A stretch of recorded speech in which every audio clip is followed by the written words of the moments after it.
Aujourd'hui, je vous montre un exercice de respiration pour se détendre, pour améliorer sa respiration. Si vous écoutez ma vidéo, c'est peut-être parce que vous avez utilisé les codes QR dans mon livre Plus jamais malade, particulièrement le chapitre sur le stress et l'anxiété. Si vous n'avez pas le livre entre les mains, il n'y a pas de souci, vous allez très bien comprendre mes explications et pouvoir faire l'exercice. Lorsqu'on est tendu, lorsqu'on est stressé, on souhaite évidemment trouver un certain apaisement et les poumons sont vraiment utiles pour y parvenir, la respiration en elle-même aussi, et lorsqu'on respire, on veut favoriser l'échange d'oxygène, disons-le comme ça. Et il y a une technique qui existe, la technique de respiration à lèvres pincées, qu'on utilise aussi dans un contexte de maladies respiratoires. On les utilise beaucoup en physiothérapie, nous les professionnels de la réadaptation ou les kinésithérapeutes de l'autre côté de l'Atlantique. Et l'objectif, en fait, c'est de laisser les alvéoles ouvertes le plus longtemps possible, pour le dire très simplement. Alors, vous avez une image à gauche, dans l'illustration de gauche, plusieurs alvéoles qui sont regroupées, qui se trouvent à l'intérieur des poumons. C'est la plus petite structure anatomique des poumons, dans lesquelles ont lieu les échanges entre le CO2, le gaz carbonique, et l'oxygène. Alors, vous le voyez dans l'image, dans l'illustration de droite, une seule alvéole, et c'est vraiment comme un ballon qui se gonfle et qui se dégonfle. Les alvéoles ne se ferment jamais au complet parce qu'on aurait des problèmes respiratoires, donc il y a toujours un peu d'air qui reste dans les alvéoles, mais il y a quand même un effet de gonflement lorsque les poumons prennent de l'expansion. C'est les alvéoles qui vont se remplir d'air et on souhaite que cette alvéole reste ouverte le plus longtemps possible. Je vous le disais, on utilise cette technique dans un contexte de maladie obstructive pulmonaire, par exemple, ou dans d'autres contextes pulmonaires, et donc la technique de respiration à lèvres pincées, c'est fort utile. Alors, je vais vous la montrer. Vous allez pouvoir l'adapter à vos propres capacités physiques. C'est une technique qui est relativement simple. Vous allez voir, et c'est la beauté de la chose parce qu'on peut la retenir vraiment très facilement. Alors, la position de départ, ce que vous voyez en ce moment, en tout cas, c'est en position assise, mais on peut faire l'exercice debout, on peut faire l'exercice en position couchée.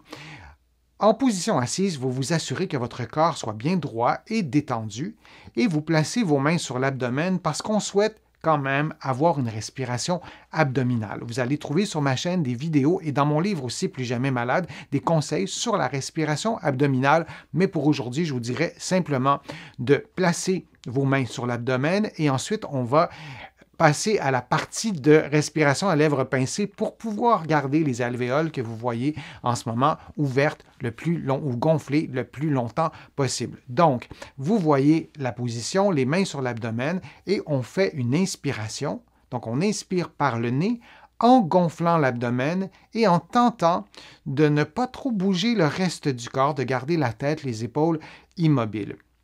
Et donc, on inspire, puis on expire lentement par la bouche, comme pour souffler sur une chandelle en pinçant légèrement les lèvres, comme vous le voyez à l'écran, et surtout sans avancer la tête. Souvent, lorsqu'on met notre concentration sur les lèvres, on pince avec les lèvres, on a tendance à souffler comme si on voulait aller toucher à une bougie. Mais c'est pas ça, on veut pousser l'air jusqu'à cette chandelle imaginaire, disons. Donc, quand vous faites l'exercice, oui, vous inspirez en gonflant l'abdomen et vous expirez en pinçant les lèvres. Et vous voyez, je pince les lèvres, mais l'idée, c'est pas de générer des tensions puis de pousser l'air comme ça et de contracter les muscles du visage. On veut le faire d'une façon relativement détendue, comme vous voyez en ce moment.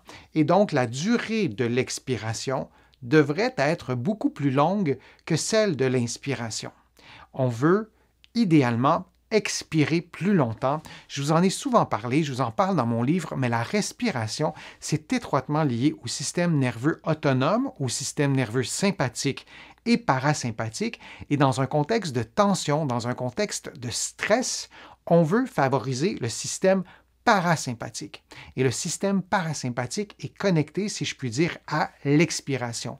Alors, la technique de respiration à lèvres pincées, on veut l'utiliser pour garder les alvéoles ouvertes le plus longtemps possible, comme je vous le disais, mais aussi, puisqu'on veut favoriser la détente, on veut miser sur l'expiration, donc on expire plus longtemps que le temps de l'inspiration. Et à ce stade-ci, on ne veut pas nécessairement compter le nombre de secondes.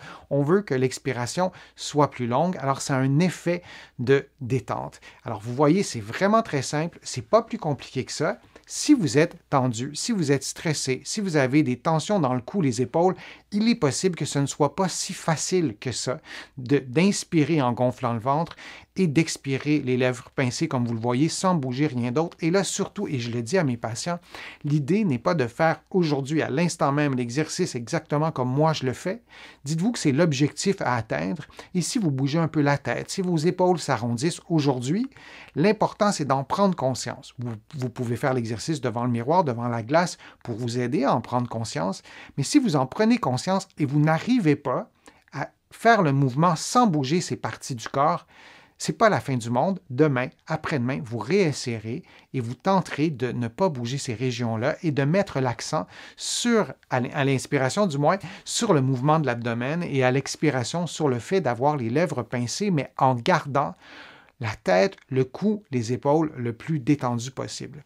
Quand vous serez habile, quand vous serez capable de faire tout ça, là, c'est intéressant pour augmenter le niveau de difficulté, de compter le nombre de secondes et je vous propose d'inspirer pendant 5 secondes et d'expirer en pinçant les lèvres pendant 7 secondes. Et vous voyez, on met l'accent sur l'expiration, donc on va expirer plus longtemps pour favoriser le système parasympathique qui, lui, favorise la détente. Et vous pouvez respirer de cette façon-là pendant quelques minutes. Vous pouvez le faire au travail, vous pouvez le faire dans une situation où vous sentez que le stress ou que les tensions s'emballent, disons, pour désamorcer tout ça. Évidemment, si on a un problème de stress, d'anxiété, un problème envahissant, on doit consulter un professionnel de la santé qui a une expertise, qui a des compétences en stress, en anxiété, notamment mes collègues, les psychologues. Mais c'est possible aussi d'utiliser ces techniques-là. Je les propose à mes patients, par exemple, qui ont de la douleur, qui ont des incapacités physiques et qui se sentent parfois, qui sentent leurs symptômes parfois augmenter en lien avec un contexte plus stressant. Par exemple, aussi lorsqu'on tente de s'endormir, parfois c'est plus compliqué, on peut utiliser ces techniques-là en n'oubliant jamais de consulter quand on a un problème qui est vraiment lié au stress et à l'anxiété, par exemple. Alors, j'espère que cet exercice vous sera utile. Vous allez en trouver d'autres, des exercices pour favoriser la détente sur ma chaîne. Dans mon livre aussi, Plus jamais malade, il y a vraiment plusieurs propositions et il y a aussi sur ma chaîne des exercices à faire en temps réel, des exercices de respiration rythmée. Le 5 secondes et le 7 secondes je vous guide en fait à travers ces quelques minutes d'exercice de respiration par des indicateurs sonores. Alors, vous pouvez fermer les yeux, ne vous concentrer que sur ma voix et sur les indicateurs sonores et ça devient plus facile et plus simple et c'est souvent très apaisant et pour certaines personnes, ça fonctionne bien. Si pour vous, vous vous dites « je pense que c'est pas trop mon genre de faire ce type d'exercice-là », moi, je vous propose de l'essayer quelques fois, de les essayer une semaine ou deux et de vous laisser un peu de temps pour apprivoiser ces exercices-là avant peut-être de tirer des conclusions. Évidemment, si vous êtes inconfortable, si vous n'êtes pas à l'aise, si ça provoque de la dyspnée, de l'essoufflement, vous insistez pas et même vous consultez un professionnel de la santé parce que ça ne devrait pas déclencher des réactions comme ça. Et si c'est le cas, il faut comprendre pourquoi. Alors, j'espère encore une fois que l'exercice de respiration à lèvres pincées va vous être utile et je vous dis à une prochaine vidéo, à une prochaine fois.